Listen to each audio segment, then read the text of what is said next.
क्या शुक्रवार के फैसले से दिल्ली के मुख्यमंत्री अरविंद केजरीवाल रिहा हो जाएंगे?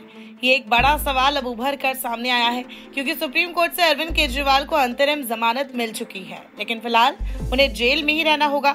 वजह यह है कि सुप्रीम कोर्ट से जिस मामले में अरविंद केजरीवाल को अंतरिम जमानत मिली है वो ईडी वाले केस में मिली है, लेकिन फिलहाल अरविंद केजरीवाल सीबीआई की कस्टडी में है। ऐसे में सीबीआई वाली अरेस्टिंग में अरविंद केजरीवाल को फिलहाल जेल में ही रहना होगा।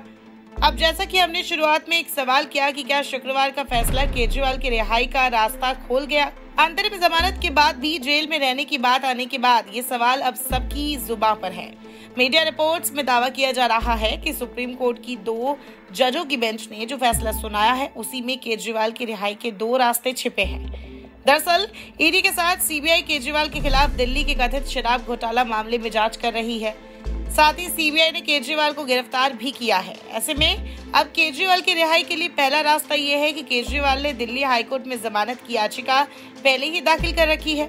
ऐसे में वकीलों का मानना है कि 17 जुलाई को होने वाली सुनवाई में सुप्रीम कोर्ट के शुक्रवार के फैसले का हवाला दिया जाएगा, जो कि एक केजरीवाल के पक्ष में बहुत बड़ा आधार बनेगा।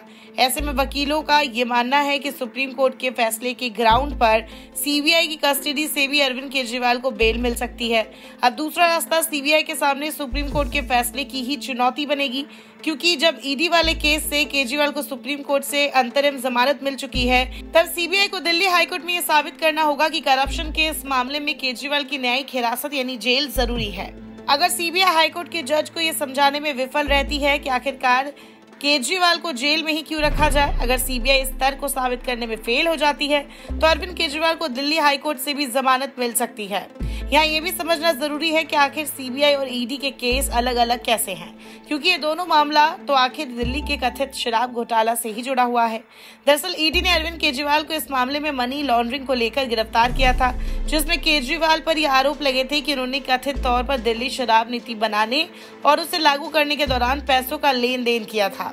मनी लॉन्ड्रिंग रोकथाम अधिनियम यानी पीएमएलए की धारा 3 इसे अपराध मानती है। वही सीबीआई ने इस मामले में ही केजरीवाल को भ्रष्टाचार के आरोप में गिरफ्तार किया है, जिसका अब तक का आरोप है कि एक्साइज पॉलिसी के तहत गलत तरीके से शराब के लाइसेंस धारकों को फायदा दिया गया था, जिसके लाइसेंस की फीस में छूट या फिर अप्रूवल दिए बिना ही लाइसेंस को आगे बढ़ाना आता है। बहरहाल अब 17 जुलाई को सुप्रीम कोर्ट के शुक्रवार का फैसला अरविंद केजरीवाल को कितना फायदा कराता है, साथ ही क्या इसके आधार पर केजरीवाल को दिल्ली के हाईकोर्ट से जमानत मिल जाएगी और वो जेल से रिहा हो जाएंगे, ये देखना अहम है।